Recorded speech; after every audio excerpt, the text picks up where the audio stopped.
Kasim with Solutions 8, and today I want to talk to you about secrets to successful execution in traffic campaigns, specifically Google, but I'm going to be throwing some Facebook in there too, just to mix it up. I'm all for omni-channel traffic. We're a Google Ads agency at the core, but we use other traffic channels, of course. So this is the exact process that our agency uses, incidentally, in order to build high-performing traffic campaigns. The process has been an evolution, to say the absolute least. We've been in business for almost 15 years, and it's been that long to build this up, just because obviously times change, and then also we get better at what we're doing. And I'm just going to give it to you for free because I want to be YouTube famous.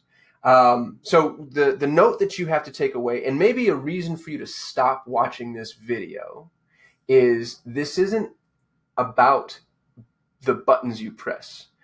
Successful traffic campaigns almost never are. It's pretty easy to figure out how to run a Facebook ad campaign.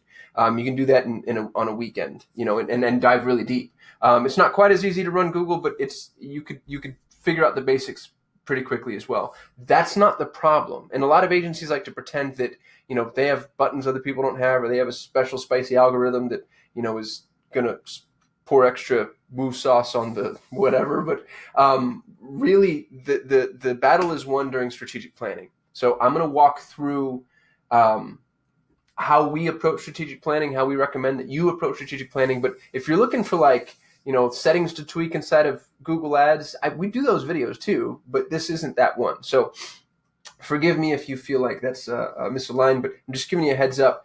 This is sort of the higher level thinking that is necessary in order to run successful ad campaigns. So the first and most important exercise to walk through doesn't even involve ads. You have to understand the business. And you might be saying, come on, dude, it's my business. Of course I understand it. And I'm going to say, I don't know. Because we bring on clients all the time, and you'll ask them questions that just completely, they're just broadsided by the fact that they don't know, and embarrassed in many cases. For instance, anytime if we bring on a new client and I have their executive staff in the room, if there's more than one person, if you have a handful of people, and I ask people who your avatar is, I get different answers from every single person. Everybody has a different assumptions to who it is that they're serving. They'll all understand target demographic more or less, but if you want to get as granular as an avatar, which is the idealized customer, they're going to have a different story to tell. And that tends to be true across multiple levels of analysis. So I've just got some bullet pointed lists here.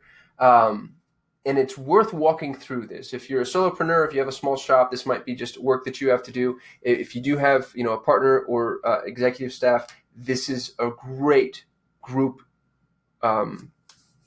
project to work through. But don't discard it as just an academic exercise. This is what's going to equip you to win when you're running traffic campaigns. With your organization, yeah, you know who your business is, but do you have a well-defined mission? If you don't, by the way, I really love Storybrand, Don Miller. He has a walkthrough on how to define your mission.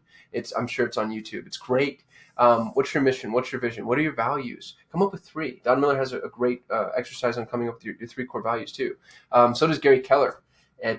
He wrote the One Thing, and those are absolute prerequisites. So define your mission, vision, and values, and then understand your voice. One thing to do for, if you're a large organization, you have a lot of people writing for one organization, go figure out who you would want your spokesperson to be. It doesn't have to actually be somebody that you'd hire, but figure out who you want your spokesperson to be, and then print a picture out, and then make sure that anybody who's creating content or media on your behalf, or writing ads or running campaigns, is aware of that and has that picture somewhere. So, and really, think about it. There's a massive difference in tone. You might decide okay, we want an Oprah Winfrey type. And then you have a picture of Oprah and she's up on the wall. And now when you're writing an email or creating an ad campaign or driving traffic, you're doing it from the voice of somebody like Oprah, which is a big, big difference, when compared to a Gilbert Gottfried, for instance. So, your voice is critically important. It should permeate everything that you're doing. And you need to get really clear on who that is. And you don't necessarily have to, define a celebrity voice necessarily. I'm not telling you to do that. I just think it's nice to have that sort of preconceived, prepackaged, avatar that you can add to this exercise. The products and service element, I imagine this is what you have down the best. Your unique selling proposition. Your product market fit. Go to school on your industry all the time. So sometimes I fail at this. It'll be months before I remember to go back and start competitor stalking and just take a look at what people are doing. But look at not just your competitors, but your alternatives. That's key. The people that everybody loves to beat up on are Blockbuster. Blockbuster had the competitive market locked down. There was not a better video rental place. They had more locations and inventory and whatever. But Netflix came and at the time they were doing the DVD in the mail, and that wasn't a competitor. That was an alternative. And Blockbuster was completely blindsided, and it killed them. So know who your competitors are, know what the alternatives are to your business, know the risks to your industry, any ailments, what do people complain about? And this is also critical to traffic campaigns, by the way, because these are the things that you can speak to in your ad copy or on your landing page. In many cases, this could actually catalyze the offer. So get a really good handle on your industry and commit yourself to staying up to date with that. Your avatar, of course. I know everybody talks about avatar maybe more than anything, and in theory, maybe should be number one. But I actually like doing the avatar exercise a little bit later, after I've gone to school on the organization, the product and service, and the industry, because then it helps me understand the avatar a little bit more within the context of what we're advertising. But again, your avatar is not a target demographic, and I've got a whole video on avatars too that you can go watch. But just know that your avatar is your ideal customer. So we mentioned, picking like Oprah or Gilbert Gottfried for your voice. You can go figure out who your customer is too. And I think it's a good idea to have a picture of that. Like, go online once you've defined your avatar, and chances are you have more than one. Most organizations do. For each avatar, find a stock photo, find an image of somebody that you're like, that looks like my avatar. So my avatar might be like, businessman Dave and entrepreneur Sally, just for instance. And so I'm going to go get a picture of Dave and a picture of Sally, and they're two different avatars. And so I need to make sure that they're reflected in a way that allows me to look at that and say, would this ad approve to Dave? And if not, then I'm going to change it. And I think those visuals can be really, really helpful and really powerful. Understand your sales funnel. Now, if you're the business owner or the traffic driver, you probably understand the sales funnel really well. But depending on the size of your organization, you'll often find that like your fulfillment department might not necessarily understand the entire sales funnel. Your client management department, customer support, even ancillary departments like HR, your controller. Everybody needs to know the user story, because when they know where the user was, where they are now, and where we expect them to go, most importantly, they can contribute to moving them along that path. And most employees or staff members or strategic partners will, because people tend to be, they tend to be cooperative. But if you don't say, hey, we're trying to get them to go here, and you haven't shared that user story with people, then you're going to have a tough time getting organizational alignment in terms of pushing people in that direction. Your strategy, of course, before running traffic, especially, we have to know what your goals are. We won't run traffic for clients that don't have goals.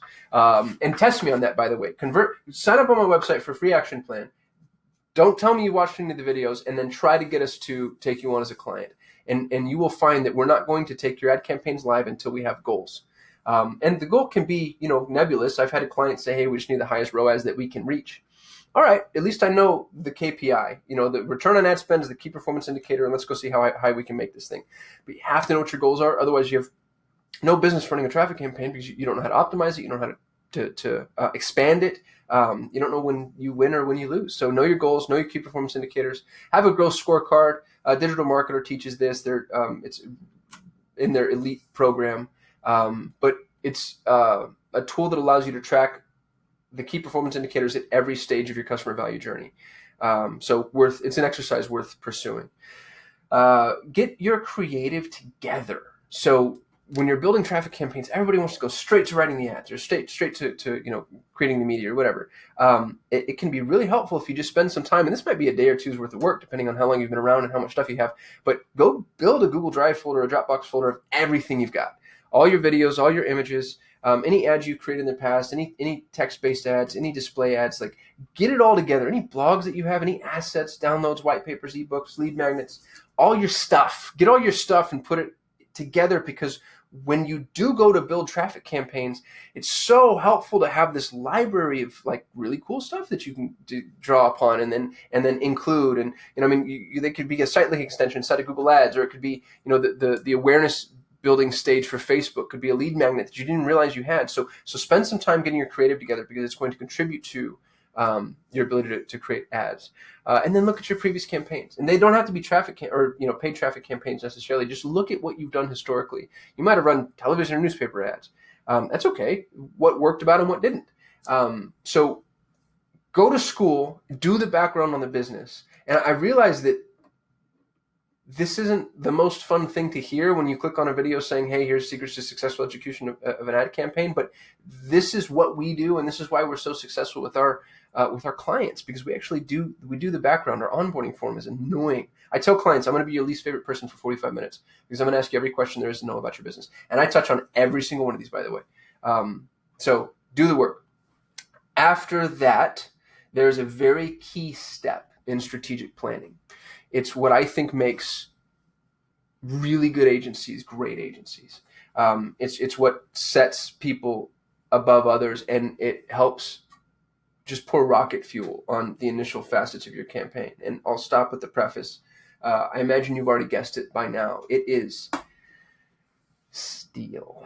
You need to steal from everybody. Here's the thing about advertising. This is Anik Singh's quote. I really like it. I like Anik. He says that marketing is not a creative endeavor. Marketing is a data-driven endeavor with creative elements. And I believe that and agree with it to the depths of my soul. And maybe that's because I'm a data nerd and I'm not, like an ultra creative type, and I'm not a graphic designer. But the point is this: trying to go to market and spend money in a competitive ecosystem with completely brand new ads that are unvetted and that you just made up because you're awesome and you have a bunch of creative ideas. It's starting from zero when you don't have to. So stealing from others gives you the opportunity to figure out what's working, and you get to, you're starting halfway up the mountain now. So if you and I are racing up a mountain and I get to take a helicopter and parachute in halfway up, I'm always going to win. Regardless of how fast you are, strong you are, tenacious you are, I can take a couple breaks and I'm still going to win. That's what stealing allows you to do. And we've broken stealing down to a science. I've even turned it into a fun and annoying acronym. So make sure when you're looking to steal, you're not just stealing from your direct competitors. That's fine to do, but look at the alternatives. So Blockbuster to Netflix. Let's see what Netflix is doing, and if there's anything that we can do in order to eat into their market. But as much as anything else, look at market leaders. There's a guy named Jeff Hoffman. He's one of the founders of Priceline. I got to meet Jeff a couple times. Really sharp cat. And one of the things that he told me about that stayed with me was what he called info sponging. And one of his, and I'm going to butcher this story, Jeff, so if you end up watching this, I'm so sorry. But the gist of the story was one of his biggest business ideas came because he was reading a Latino women's magazine at an airport. And the joke, the anecdote, he was trying to buy this magazine, and the gal at the airport book kiosk or whatever almost didn't want to sell it to him. She's like, you realize what this is? And he goes, no, I know. And Jeff had made it a habit of exposing himself to content that wasn't necessarily aligned with who he was or what industry he was in. But he's reading this Latino women's magazine, and whatever industry he was in at the time, something in that magazine connected to something in that industry. And they were totally, this was industrial power plant stuff or whatever. I don't know. Completely irrelevant thematically.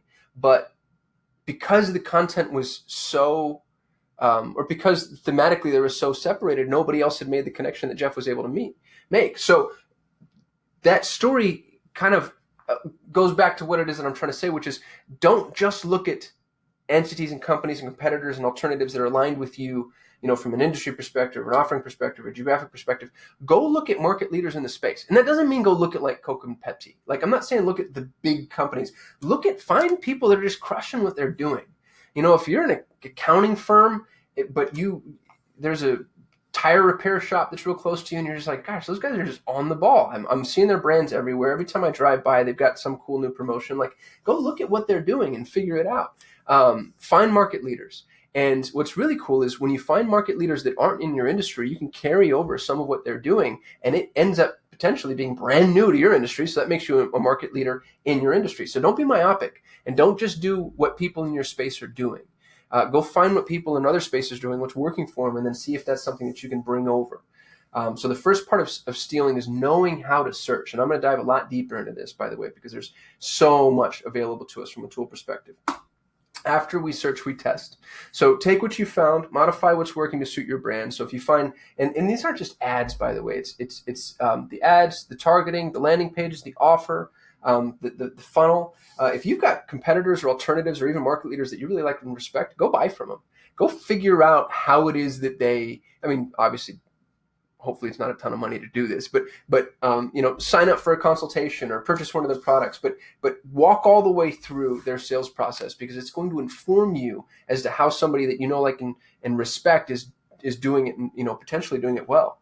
And you also want to test various options against each other. So don't get fixated on one person when you're stealing.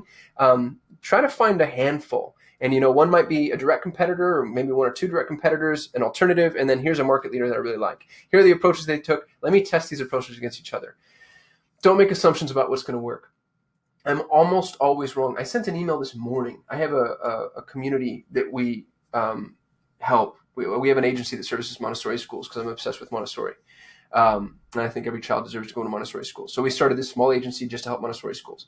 And I've got, thousands of Montessori schools on our email list. And this morning I sent out an email and I split tested my subject line. And I knew for a fact, beyond any question, I would have bet anything. I knew for a fact which subject line was going to win. And I was wrong. And it just reminded me. Now I still split tested, and that's the key. I follow my own rule, which is don't assume you're going to know what works, because you're almost always wrong. You'll be right every now and again, but it's not as often as you would think. So test your options against each other, because you're going to see what works and what doesn't, and you're generally going to be surprised. And this is really helpful too when you're stealing other people's stuff, because it continues to reinforce the need to steal. Because otherwise, if you test one and it doesn't work, then you're like, oh, okay, that didn't work. I should just do this stuff myself. But when you test a handful, you will find a winner. And you honestly test this against something just fresh out of the gate that you made, just to have a variant in there so you can kind of see what I'm saying. You're generally going to find a winner, and it's going to help accelerate your process. And so I want you to have that experience. After you're done testing, we need to enhance. And really all this means is optimize, but O doesn't work as well in the acronym. So thank you, Thesaurus. We need to track and record the winning assets. Here's the really important thing about split testing is sometimes you lose sight of what was winning in the split test because you just keep making variations and they fly off into the ether. So I like to create brackets, think like the start of I don't know what, March Madness or whatever, but you can see the ads that you split tested against each other, and or the campaigns or the offers or the whatever, but record what's winning.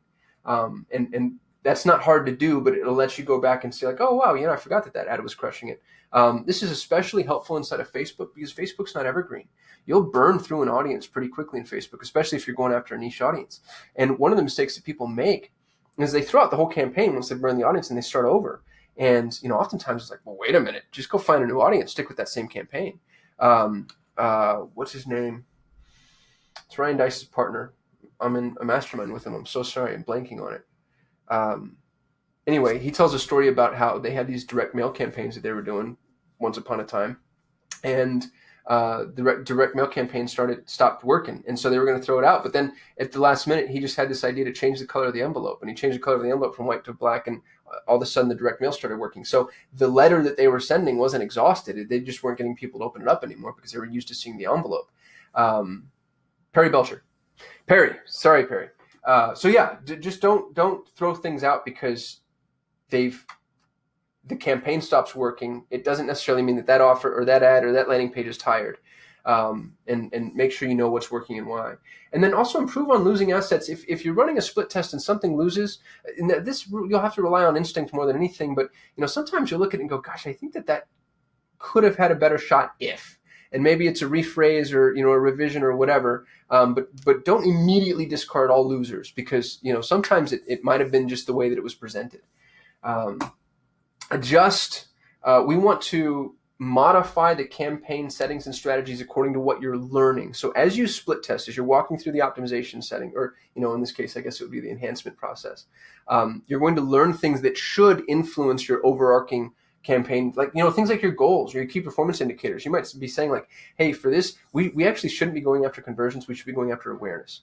This is a great awareness building campaign. We're getting a ton of engagement. We're not converting the leads that we wanted, but I realize now, based off of the way that this is structured, that's okay. I'm pixeling an audience. I'm building a great list. My new KPI is this. And it's really dangerous sometimes, because you'll build out a campaign with an aim, and that campaign will actually be successful doing something else, but you'll turn it off anyway because we get, again, too myopic. So modify your overarching goals based off of what it is that you're learning. Your learning should flow up, not just down. And what that means is your learning lessons usually, it's easy to cascade those across the elements of the campaign that are informing that lesson, but sometimes it's difficult to look at the overarching facets and say, okay, I think this is actually going to influence more of what I'm doing. And then your growth opportunities are going to be huge. You're going to see things through your split testing and through the adjustment phase or the enhancement phase that allow you some insight into what might work, tangentially, or a new product or service, or those types of things tend to open themselves up. And then the very last part of stealing is lie. Never tell anybody that you're stealing. This is especially true if you're depending on the market that you're in. And really, this is me being funny again, just because the L works. What I'm really saying here, though, is don't do this in a way that people can easily tell that you're stealing. Have some integrity. So I use steal jokingly, and I'm not really saying go out there and just wholesale rip off other people's stuff. Go get inspired, and then use what's working for them to build your own.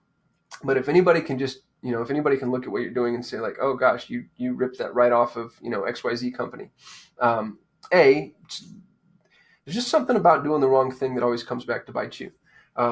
Jordan Peterson says that anytime you tell the truth, what happens next is the optimal outcome, even if you don't like it. And I think the opposite tends to be true, is when you don't tell the truth, what happens next tends to be whatever the opposite of an optimal outcome is. And even if you like it, it's not something you should pursue. So make this your own and do it in a way that's high integrity enough for you to sleep at night. And, even set karma aside for a minute. If you don't believe any of that, if you get caught doing that by folks, that burns your brand. Like, there's nothing more frustrating than when somebody sees, oh yeah, you're just blatantly ripping. So you're just a Me Too, who cares? So there's my acronyms. Now what I'd like to do, and let me just make this window a little bit easier to deal with. I want to go over the tools for research. So there's a ton of them, and I won't dive into all of these. I just did a video on Keyword Planner, so that's worth watching if you haven't. Google has an amazing tool called Discover New Keywords. Even if you know what people are searching for, this is worth diving into every now and again. Because again, it gives you growth opportunities. It gives you ideas, tangents. It might even give you ideas for negative keywords. Like, oh gosh, it's interesting that Google thinks that's analogous to this. Let me add that to my negative keyword list. Search volume and forecast, of course, in the Keyword Planner. We have a video on this too. So I'm not going to dive too deep into these, just because there are videos on them. But even if you're not running Google Ads, that's kind of irrelevant here. What this is going to do is just give you a sense as to the terms that are being used in your industry, how people. The words that people use are an indication of how they think. And it's important for you to know what those terms are, because, somebody's searching for something. That's how they've contextualized it in their mind. So that's what you should be saying in your ad copy, or your landing page, or your sales calls, or your collateral, your emails. So spend some time learning the words that are relevant to your industry, even if they're wrong. So, just to give you an example, and I actually think I have it in this slide deck, come to think of it. But in the dental industry, bridges are not dental implants. They're different. But if you're a dentist, you should probably bid on the key term bridges if you do implants, and vice versa, because folks don't really know the difference. So understand the semantic architecture of your industry, even if it's incorrect. Think with Google is an amazing tool. I ran through a bunch of these tools. I had a video called how to figure out the next big product for e-commerce. Really worth watching, by the way. I walked through how I reverse engineer what product I would go to sell. But it has Google. Think of Google has a ton of really cool tools. Rising retail categories shows you what people are searching for now, and any breakout categories that like have exploded that you might need to pay more attention to. The shopping insights and Grow My Store are more for e-commerce. So if you have an e-commerce store, great. If not, then you might want to ignore that. Find My Audience is a little diluted. You're not always going to find, it's broad. It's as broad as YouTube's targeting used to be. And Market Finder is kind of interesting. It's also broad, but it's just worth playing with. But anytime you're about to run a traffic campaign, you don't have to go through all of these, but go through some of them. Just play around and start to get a sense as to, again, the market, the competition, what consumers are looking for. And also Google Predictive Search. So check this out. Like if I go, let's open an incognito window real quick. And then I'm going to say tax. Oh, actually, wait, hold on. Let me make this a little bit cleaner. So go to Google, and then we're going to say tax attorney. Now, if I'm a tax attorney, I start typing tax attorney, and then I can see like, oh, these are the searches that Google thinks are relevant to what it is that I'm searching for. Or if I sell tennis shoes, I can see, wow, tennis shoes shows up later. Or if I want to, I sell Google Ads. So here we go, specialist, support. Those two terms are really relevant for me. I might say agency, account. So that's a negative key term. The minute I saw that, I'm like, oh gosh, of course. So I'm going to add this as my negative keywords. Near me, of course, is a great qualifier. Remarketing might be something that I want to prioritize now. Tag would be a negative keyword. So, I mean, look at this. Instantly, I'm exposed to a ton of really good information that I wouldn't have had otherwise. Google Trends is amazing, and Google Trends is actually really helpful. I remember we used to offer website design as a service, and I remember the day I got out of it was the day that I saw in Google Trends the trend line for website designer development had just plummeted, and I kind of hated the service anyway, so I was just like, we're done. But check this out. So I can look for website development, and I don't know what's going to happen. I haven't done this before. Website design. Let's compare website development to website design, which is one of the things that I used to do often. And now you notice I'm comparing search term to search term. And there's not much of a difference any longer. How far back can I go? This used to be more significant. There we go. Wow, look at that. Look at that. So website design over time has just died. How funny is that? And that's what I saw instantly when we killed the service. But you can sort of see this really interesting spike up. Now, website development is more, I mean, it's, slow decline, but more or less stayed the same. And so this kind of gives you a sense as to, I mean, honestly, this to me might dictate whether or not you're even in this market. Let's do another one. Let's do app development, because that would be a good pivot for somebody that doesn't want to do website development anymore, assuming you're actually a developer, not just a designer. Yeah, you can see app development. Okay, so that's cool. Let's get rid of this. So let's say that you're a developer, you've got a software development house, and you're trying to figure out which direction you go. We can do web, based applications. We can do mobile-based applications. And when I see app development, by the way, I think I and most people assume this is mobile apps. And you can see mobile apps on this something of a rise, and you can even see where they cross over. Now, this was 10 years ago, but ignore that fact, because you can see where Google Trends would be able to show you things that are more pertinent or relevant from a timeline perspective. But I mean, look at how important this data is. And then maybe more to the point, what can I do? 5 years? I like seeing this upward trend. That's really telling too. That might mean that I need to spend more into this space, because I'm going to go establish some authority before people start, taking it and running. And you can do some of the geographic positioning if you want to. I'm not sure that I'd play much in the way of prioritization here, because there's nothing that says that these are, just because this is where the traffic is doesn't mean that's necessarily where the qualified leads are. So Google Trends, super cool application. Answer the Public, I just learned about this recently, and I love it. Some of my video topics have come from Answer the Public. So you go to Answer the Public, and I'll say Google Ads, and then it tells me, this might take a second. Come on. I'm going to pause just in case. Hold on. Okay, give me time to give water too. It didn't take too long. I'm not bashing the Answer the Public. But check this out. The who, what, when, where, why stuff. And I've already made videos on some of these. How can Google Ads help you advance? That's a little nebulous. Can Google Display Ads be animated? What a great video. You know what I mean? Like instantly, I found a piece of content that I can create this long tail. Google will disapprove ads that contains the text. Oh, okay, this is somebody searching for something specific, obviously, but just a phenomenal amount of inbound lead intelligence right out of the gate. So if I'm doing, search campaigns, I want to know all this stuff, and it's not just the questions. Here's prepositions. I didn't go to college, so I don't really know what a preposition is, but I believe Answer the Public that this is what they are. Google Ads with images. Google Ads with Google Analytics. That's a good video. Coupling ads with analytics and explaining, first click attribution, last click attribution, top conversion path, and how they play along together. I'm sure we probably already have that one. But you can see, here's comparisons. That's amazing, especially depending on the industry that you're in. So you can, what is alphabetical? Oh, yeah. It's broken down alphabetically. Love this tool. Great place to go for market intelligence, lead intelligence. And again, if you're going to spend all this money driving traffic and all this time building campaigns, why wouldn't you just spend a couple hours walking through some of these exercises? Some honorable mentions here. SEMrush. I love SEMrush. It's a little expensive. And it's overwhelming because it gives you so much data. Like Answer the Public is cool because it's really linear in what it's providing. SEMrush is helpful for SEO, search traffic, display traffic, link building, content marketing. Like it's just, I think their big drawback, to be honest with you, is they offer too much, which is a compliment, but it hurts their model a little bit. But it's worth investing in. If you're going to do a lot of this, SEMrush is probably my go-to tool. Ahrefs, the A is silent, by the way. I like their Keyword Explorer. Other than that, I don't really play with this outside of, if I was doing hardcore link building, I might go tap Ahrefs again. SpyFu, they're located here in Scottsdale, actually, right down the street from me, which is sad because I don't use them. If you're from SpyFu and you want to be my friend, reach out. I'd love to, strike up something. But I use iSpionage, and that's because I got a lifetime deal on it. So I'm not necessarily promoting iSpionage. I just like what we've got. And it does just as good as most tools. So I've been really happy with it so far. iSpionage over-reports spend, though. So you can see competitor spends in iSpionage, which is cool.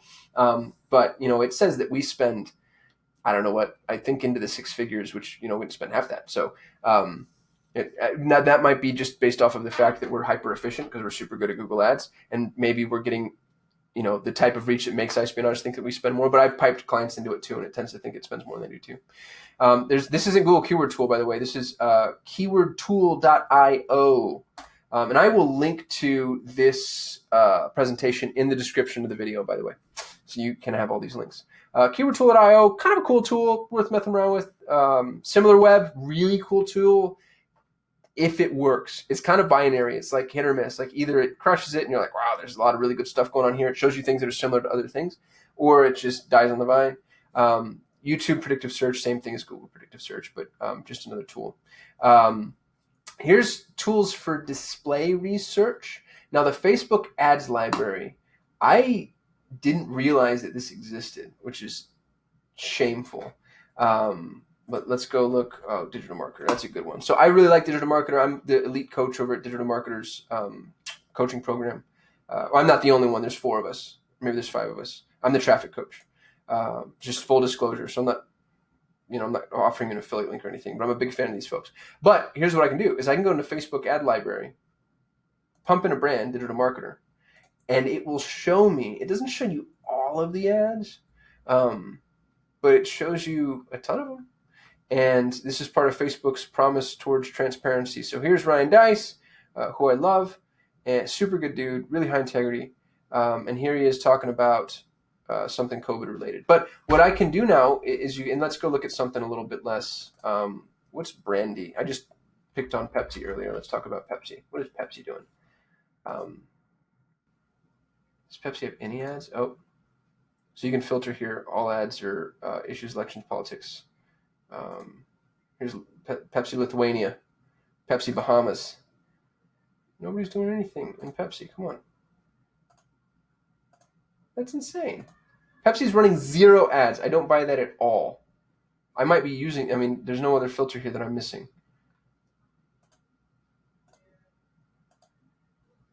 Man, just don't. Okay, who do I know is running ads? Dollar Shave Club. Wow. So let's say that I was in the razor business. Hit up Dollar Shave Club. Make sure I'm looking at all ads. Check my filters. Fine. I like the date range, by the way, because it might show me what's working. This might also show you what's not working. If you can see all their ads and then you look at the more recent ads, you'll see what they narrow down to.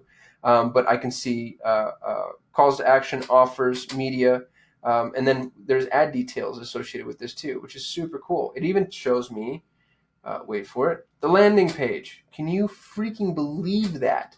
That's absolute insanity.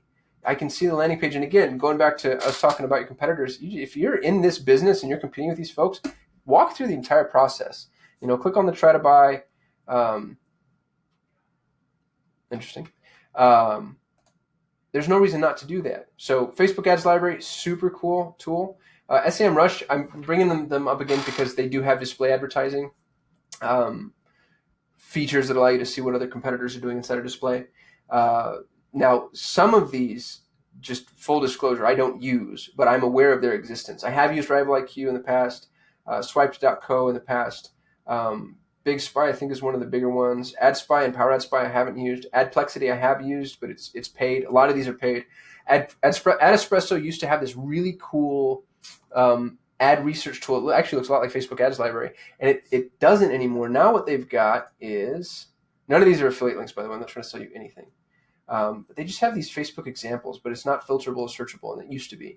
So, it's a good resource to go to for sure, but it's not what it was. But what you'll notice is all of these tools,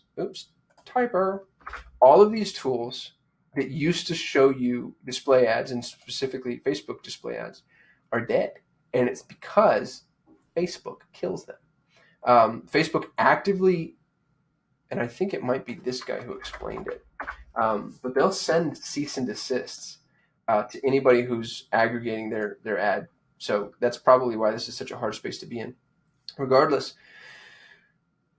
when you're working towards building an ad campaign and you want to execute, this is a prerequisite step. Go look at what your competitors are doing, what's working for them, what's not working. Cool. Next up, we're going to create a plan. You need to work backwards from your goal. Your goal is conversion, I imagine. So on some level, that might be, them actually buying. It might be getting an appointment. It might be subscribing. It's something in between. You generally want a primary call to action and a transitional call to action once you get to the page. So once you send them wherever they're going, assuming you're sending them to a page, you might just be running video ads or, lead forms or whatever. But assuming you're sending them to a page, because I think it's majority of campaigns, have a primary and transitional CTA, but don't hide the transitional CTA up until a certain amount of time. And I mean, sometimes it can be like over 45 seconds, which is a pretty long time on site for a landing page. Or have it somewhere that's a little more obscure at the bottom or in the margins. But have a primary call to action and a transitional call to action. So for instance, a primary call to action might be schedule your appointment now. And a transitional call to action is download our 7 reasons why you should do the thing. Know your user story. I touched on this a little bit before, but you want to know your user story as it relates specifically to this campaign that you're creating a plan for. And then identify your drop-off points. Where are you going to lose people? So if you're running Facebook ads, you can't, not that you can't, forgive me. A lot of people have tried. It's tough to run ads to a cold audience and get them to do anything. You need to warm the audience up, so build awareness, and then once you have them built out, you need to generally build some authority, and then once you've done that, you can start to ask them to do stuff. But at each stage is a drop-off point, and you want to identify what those drop-off points are, so you can have you're ready to make the improvements that are necessary to be made. What's the triage? You want to be able to triage the right section. So you're not throwing the whole campaign out. You're looking at your individual drop-off points and fail points. This is true for conversion funnels and for landing pages, for remarketing campaigns, or some of the more in-depth omni-channel marketing that you might be doing. Know where it is that you might lose folks, and guess at it in the beginning, because you won't have the data, but you'll be able to build this out over time. And sometimes a drop-off point, there's just nothing you can do about it. The average abandoned cart metric, I think, is still 70%. So that's a huge drop-off point. And I'm not telling you not to go try to beat that up, but I am telling you that I think that's just the nature of the beast. And sometimes there's nothing you can do about it. And then define your 3-point plan and do it backwards. Here's a 3-point plan if you're not familiar with it. This is what a 3-point plan looks like. Hook, pitch, goal. So what is it we want them to do? What's the conversion? I want them to buy from me. Great. How is it that I'm going to explain what it is that they're doing? That's my pitch. So this is your landing page or your video or your ad or your lead form or whatever. And then the hook And sometimes you'll see all of these in one little bundle. And sometimes that works well depending on what you're offering. But the hook is the ad or the media. This is what I'm putting in front of you in order to capture your attention. Now, most people, God bless their souls, start here for whatever reason. They have this in mind. Like they know, like, oh yeah, I want to go sell my thingy, so I'm going to go build this. It's just the wrong way to do it. You want to have this built, structured, in place, and then back up, and then back up. Now you might be, playing the Russell Brunson game where you're actually selling a product that isn't available yet, which is fine. But even then, inside of that microcosm, you have the hook, pitch, goal, because the conversion is the sell of that product. It's not the fulfillment. So 3-point plan, you're working backwards. Start with your goal. Know what it is that you want people to do. Once you have that in place, then build the assets necessary to get people to your goal. And that might be a landing page or a video or a piece of media or an email, whatever it is. And then build your hook. Then create your ad campaigns. And it's so interesting because here's a video I'm creating on these are the secrets to successful execution of building an ad campaign. And this is the first time I just told you to go build an ad campaign. We went through this entire process, and now we're just now talking about getting into the dashboards. And that should let you know it's the carpenter's motto. You measure twice, cut once. You have to do this work. And if you don't, you're putting yourself at a disadvantage. Once you're ready to build your ad campaigns, here's my campaign structure best practice. This is my preference. And there are a ton of reasons to break this rule, but just, consider it a really good rule unless you have a reason to break it. So if you got a good reason to break it, if you look at this and say, hey, dude, I like my way better because, awesome. Good on you. But if not, follow my way because it's going to help you on multiple levels. Campaigns are separated by offer. A lot of we do campaign evaluations all the time. I'll evaluate your campaign, by the way, if you'd like, for free. Just go to solate.com and request a free action plan. We do campaign evaluations all the time, sometimes daily, multiple times a day. What I have seen is a lot of people like to throw all of their offers into one campaign separated by ad group. There are reasons to do that, but for the most part, if you have really distinct offers, I like to have one campaign per offer, assuming you have the spend to support it, of course. And the reason I like to do that is because it allows me to separate out and test my offers against each other, but in a way that doesn't let them, steal from each other if we're doing shared budgets or influence each other. So, and this is true for Facebook and Google. Separate campaigns by offer. Each individual offer gets its own campaign. And that's a primary offer, by the way. So if you've got, facets or sub offers, those can be bundled, but your primary offers, so if you're a mechanic and you're like, all right, I do restoration and maintenance. Bam, those are my two primary offers. And then inside of maintenance, we can do like oil changes, tire rotation, etc. And then you can test the offers against each other. Now realize that, restoration might beat, or maintenance might beat restoration in terms of the efficacy of the campaign, but you want more restoration clients because you make way more money. So testing isn't just about testing inside the microcosm that is the ad campaign. It's about seeing what works for you from a business perspective. You might just want more of those clients because you enjoy it. But you can test those offers against each other. When funds are limited, and they generally are, you want to know where to go put your money. And separating things out by campaign also makes sure that you get to define what you want to spend inside of each individual facet. Once you have your campaign defined, then you want to separate your ad groups by variance. So, there are different ways to say things, and just like we just mentioned with maintenance. If you're an auto mechanic, for your SaaS product, there's different approaches, different features that you may have, and your ad group should be broken up by variant, and then you can test the variants against each other. And then the ads we're of course going to, that's pretty self-explanatory. A/B test different CTAs and languages. I don't know why I said A/B test here. Really, I should be saying split test because we generally test 3 ads against each other at a minimum, which is an ABC test. So A/B test is a misnomer here. We need to say split test. Note to self. Let me fix that now, actually, while I'm thinking about it. So here's an example, okay? Dental campaigns, as I mentioned, the campaign is going to be care and cleaning and then implants. So let's say I'm a dentist and I do care and cleaning and then I do implants.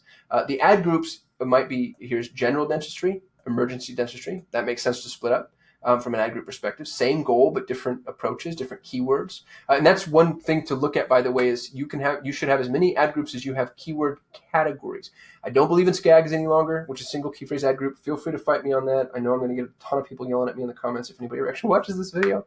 But I can maybe shoot a video at some point as to why. Now, SCAGs is relevant when it works really well, but it's no longer the default in my mind.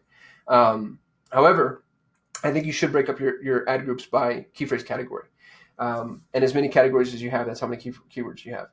And then here's, implants, this is a good example. Implants and dentures and bridges aren't the same thing. But generally speaking, the person who needs or thinks he or she needs a bridge could probably deal with dentures or implants. So I'm breaking up my variants, and that includes an alternative. Now, project plan templates. I'm going to give you our project plan templates. And again, I'm linking to this presentation inside of the video, and the templates will be linked to inside of the presentation. So this is our Google Ads project plan template. And to show you what I did here, check this out.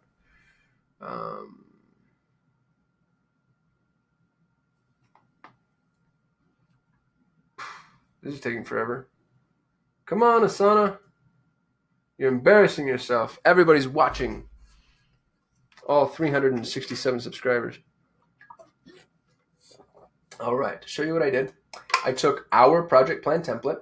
This is our project plan for basic PPC accounts, so nothing super in depth, but for obvious reasons. I mean, it's a great approach, generic approach, but great approach. So here's our project plan, and I copied it down here. So this is the exact same step-by-step walkthrough that my team goes through when they're building a Google Ads campaign, and also the same walkthrough when they're managing a Google Ads campaign.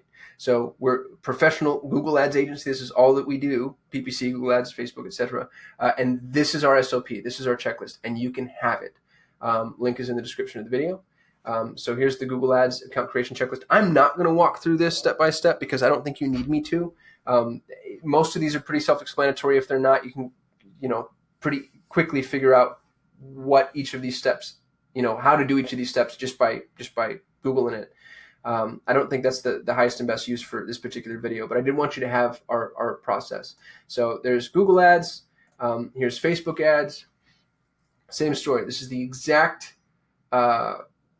process that our team uses when we're building Facebook ads. Facebook ads are a little bit tougher to process-fy. Is that a word? If it isn't, I made it up. Because they're not evergreen, and it's a simpler dashboard, but it's actually it's a harder psychological frame of mind, because search is so easy because somebody's looking for you. And then even when it's not easy, Google makes it easy because you can just tell Google, like, hey, here are the people that I want. Facebook's not as good at that yet. So to be really good at Facebook, you actually have to be a better marketer. And that pains me to say, by the way, because I'm not great at Facebook compared to Google anyway. Better than most, but it's not our superpower. And I think a lot of that stems from the fact that it's tough to build an evergreen campaign. You have to really walk people down a logical sequence to a conversion, and there's so many points of failure. So be careful with the Facebook checklist, because it's just going to change every time depending on what you're marketing, or how you're marketing, or who you're going against, or what your offer is at that point, or what your funnel looks like, or who your market is, whether or not you've been in front of them before, et cetera, et cetera. Anyway, I'm talking too much. I hope this was helpful. If you like what I'm saying, let me know. Give me a little thumbs up. Make me feel good. Dopamine receptors are active. Hit me in the comments with any questions, comments, concerns, confessions, ideas, input, anecdotes, any of those things. Just talk to me. I read every comment personally. I respond to them all personally. And if you don't mind, I'm trying to get 1,000 subscribers, because once I do, I get to start going live. And YouTube prioritizes live video, which means I'll get even more subscribers. So it's a means unto a means. But I would be grateful to you. And if you do subscribe, you can hit that little bell, and then you'll be notified every time we post a video. And I try to do nothing but ultra valuable videos, and I hope you agree. You may not, and if that's the case, then I'm sorry. Thanks for watching.